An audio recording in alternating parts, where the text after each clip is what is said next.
Como eu mantenho a escrita constante há mais de 3 anos, mesmo sendo mãe atípica, esposa e trabalhando em horário comercial como publicitária? Bom, nesse vídeo eu vou compartilhar os gatilhos que facilitam a minha vida e também quero explicar como eu decido que um texto do diário pode ser adaptado em outras criações literárias, como ensaios, crônicas e conteúdo para newsletter. Achei perfeito usar para esse raciocínio e criar faxininha satisfatória na minha mesa, porque o processo de escrita para mim é assim. O início é bagunçado e caótico e o final é igual ao início. Brincadeira. A gente vai encontrando um caminho e conseguindo organizar os pensamentos e sentimentos nas palavras ao longo do tempo.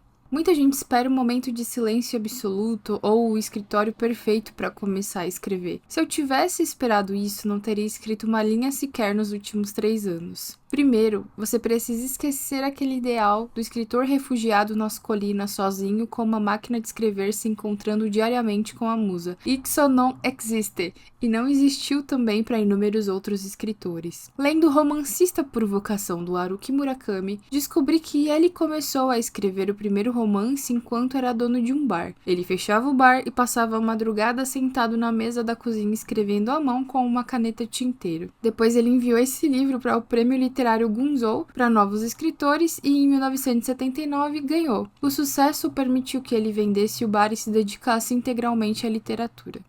Bom, mas voltando para nossa realidade, eu só escrevo há tanto tempo porque aprendi que não daria para esperar o momento ideal para começar. Eu precisaria começar a escrever no meio do caos mesmo. A escrita se tornou uma prática recorrente na minha vida, como uma medida terapêutica. Eu não queria ter uma segunda depressão pós-parto, então minha terapeuta da época indicou que eu começasse um diário para me ajudar a passar pelo puerpério. Então eu escrevi o que foi difícil no dia, o que foi bom e seguia para o próximo dia. E bom, minha pequena já tem 4 anos e eu já preenchi alguns cadernos. Escrever me ajuda a manter a mente sã.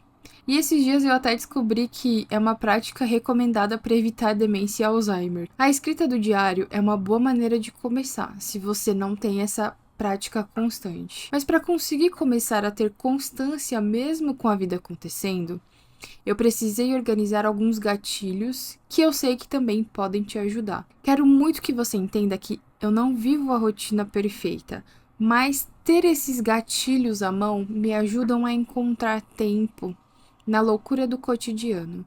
E também preciso te dizer que quando eu falo que eu escrevo de forma constante, não quer dizer perfeita.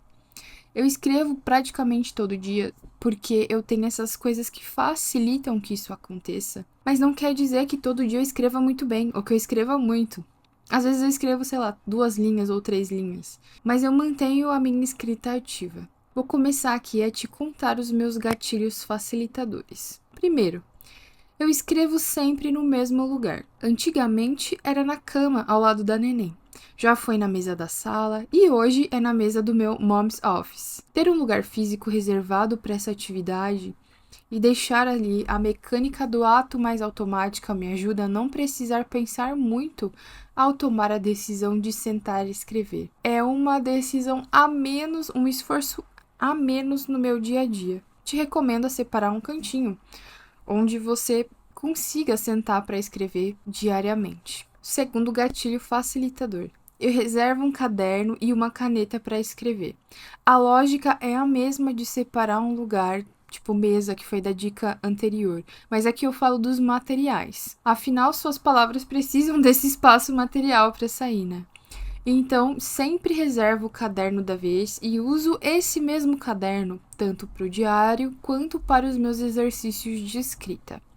Eu já tentei ter um caderno para cada coisa, um caderno para diário, um caderno para exercício, mas juntar tudo ficou muito melhor. Se vocês quiserem algum vídeo sobre os meus cadernos, porque eu tenho alguns outros, como que eu utilizo eles, deixa aqui nos comentários que eu trago um vídeo mostrando para vocês só com isso, tá bom? Mas voltando ao assunto, o diário eu escrevo diariamente, mas os exercícios eu só consigo dedicar 2 a 3 dias na semana por causa do tempo. Que caneta você usa? Bom, eu ouço muito essa pergunta e a resposta é que depende do dia.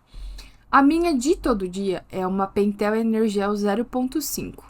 Infelizmente eu não sou patrocinada, mas a bichinha desliza que é uma beleza. Eu vou deixar o link dela na descrição do vídeo. Outros dias eu gosto de usar a tinteiro para me forçar a escrever com um pouco mais de presença. Terceiro gatilho, sempre estabeleço um tempo. Meu tempo mínimo de escrita diária é de 10 minutos. Eu costumo dizer que não há nada no mundo que não possa esperar 10 minutos sem você. E assim que tudo tá pronto, ligo meu cronômetro e consigo me livrar da ansiedade. Toda vez que eu tentei sentar para escrever sem controlar o tempo, eu procrastinei. Fui fazer qualquer outra coisa menos escrever. Então, quando o tempo começa a correr, eu entendo que aquela é minha única preocupação naquele momento e consigo desligar de tudo ao meu redor. Acho que essa pressãozinha de leve me ajuda a estar presente, sabe?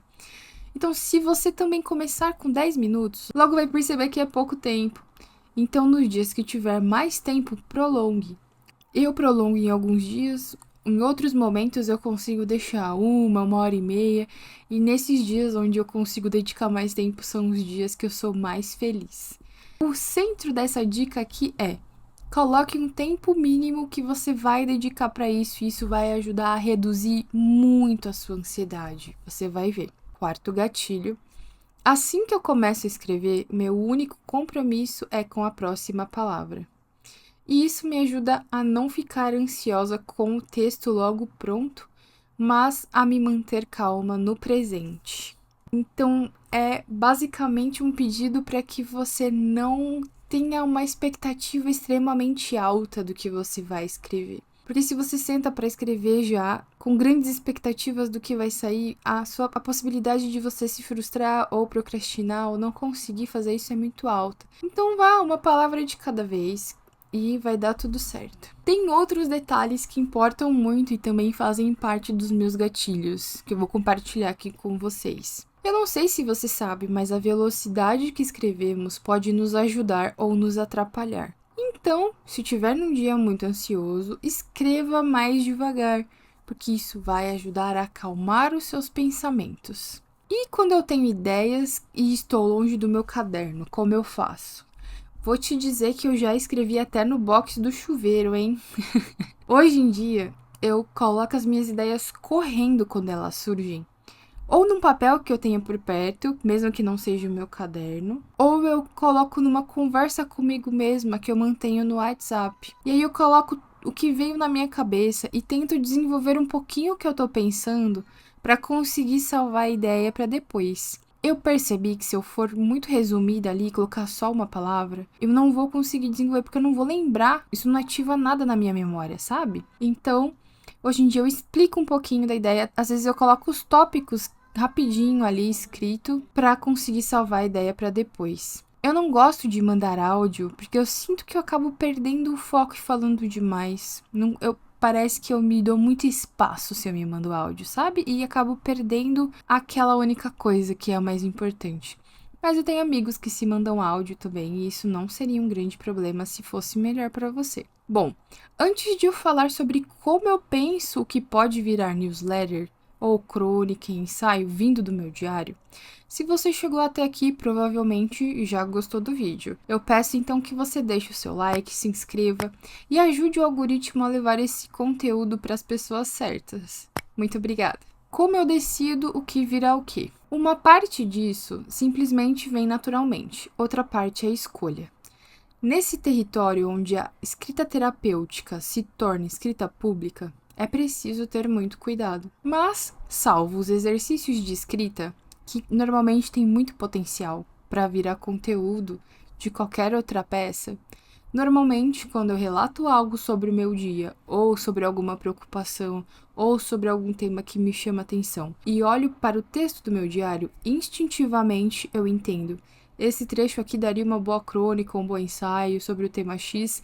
Eu grifo com marca-texto, colo um post-it, faço um asterisco e escrevo ao lado o que eu acho que aquilo pode ser. E eu destaco tanto assim para não perder. Coloco até um marca-página ali no diário. E quando eu vou transformar esse texto íntimo em público, eu reviso. Eu altero os detalhes e exponho apenas o que eu e minha família nos sentimos confortáveis. Eu adoraria te falar que existe uma fórmula para selecionar esses trechos, mas vai muito além de prática, é instinto mesmo. Mas é fato que um bom texto, uma boa newsletter autoral não nasce no fim, mas numa escrita que começou muito antes e que foi cultivada. Depois, quando eu abro a minha newsletter ou meu doc em algum outro projeto que eu esteja trabalhando, eu volto pro meu diário, vejo tudo que eu marquei e aí, às vezes eu escolho um trecho, escolho outro. Tem trechos que eu guardo até hoje que não foram usados, mas que eu sei que dariam bons textos e ali vira o meu banco de histórias, meu banco de sensações, enfim, meu banco autoral de percepção de mundo. Como encontrar o próprio estilo? Parte de encontrar o próprio estilo na escrita é entender os temas que te movem. E você pode fazer isso usando um vídeo onde eu ensino a fazer a lista de obsessões. Eu vou deixar o link dele no final desse vídeo para você já sair daqui e colocar a mão na massa se você ainda não fez esse exercício que ajuda a mapear os temas que te dão uma faísca, né? Digamos assim. Outras formas de encontrar seu estilo é ler outros autores e prestar atenção nas frases que você gosta, grifar e refletir o que nelas te prendeu. Pode até criar também um caderno à parte de citações para guardar. Eu tenho um desse. Por exemplo, tem uma frase do Haruki Murakami no livro que eu tô lendo dele, que é Norwegian Wood, que ele diz: se você só lê o que todo mundo lê, acaba pensando o mesmo que todo mundo pensa. É claro que eu grifei esse trecho, porque seria facilmente algo que eu teria escrito. Mas eu só sei disso agora, mais de 150 newsletters depois. Se você tá no começo, é tudo um pouco confuso mesmo quanto ao seu estilo, porque você tá começando a aprender a escrever no seu cotidiano. Então tenha calma, que pouco a pouco você vai amadurecer como escritor. Isso me lembra um pouco dos artistas visuais, né? Que sempre começam o trabalho deles com a pintura estudando outros pintores, copiando outros quadros que já existem. Então é assim que eu encaro o caderno de citações. Às vezes a forma de uma frase me atrai, às vezes o conteúdo, e todas elas eu vou guardando e eu justifico o porquê eu guardei, eu coloco o motivo. E isso vai me ajudando a compor ali, junto com quem eu sou, a minha escrita autoral. Outra coisa que pode te ajudar a encontrar o seu estilo é fazer exercícios de escrita que te tirem do que seria natural para você experimentar diferentes vozes. Isso vai te ajudar a ver o que funciona e o que não funciona para você. Se precisar de ajuda com os exercícios, eu recomendo o Writebook, que é o meu playbook de escrita criativa, ou até mesmo o meu clube de escrita. Eu vou deixar o link de ambos nos comentários se você quiser saber mais sobre eles. Outra coisa que vai te ajudar nessa jornada é ler o seu diário de tempos em tempos e ver se você tem palavras favoritas, ver o ritmo das frases, os termos que você usa. Eu gosto muito de fazer isso quando eu tô no fim de um caderno, assim que eu terminei. Eu gosto de ler alguns trechos do começo, do meio dele, e eu consigo entender qual é a voz da Samira. E uma coisa interessante é você levar em consideração que ao longo da vida a sua voz vai mudar. O último ponto, e não o menos importante, é entender por que você quer escrever num mundo que gera texto a rodo por aí. Sério, se você não entende seus motivos, você não vai conseguir ser constante nesse trabalho de se entender, registrar e lapidar. Acho que sua primeira lição de casa pode ser justamente essa: escrever um texto do porquê você quer escrever. Eu fiz isso no momento de crise. Eu vou deixar o link na descrição também do meu ensaio de por que eu escrevo, que pode te inspirar. Esse exercício foi muito importante para outros autores também. Já li diversos ensaios com esse mesmo tema. Os mais famosos são do George Orwell e da Joan Didion. Todos esses gatilhos que eu falei, facilitadores, vão ser muito importantes para quem quer começar na escrita, mas não são a única opção. Hoje a minha escrita acontece onde ela cabe, entre as terapias da Anne, as lições de casa, o cuidado com a casa, papel de esposa, o cliente que me chama. Tudo isso vai acontecendo e eu não escrevo apesar da minha rotina. Eu escrevo dentro da minha rotina. E é importante você manter isso em mente. Igual você cozinha. Você não separa um tempo para cozinhar, você cozinha na rotina. né? Principalmente se você tem filhos, você já deve ser craque em fazer tudo ao mesmo tempo enquanto a vida acontece. Bom, acho que agora você não tem mais desculpa para não escrever, né? Já vai sair daqui com o primeiro exercício para praticar. Você vai topar? Se você chegou até aqui, escreva coragem nos comentários para eu saber.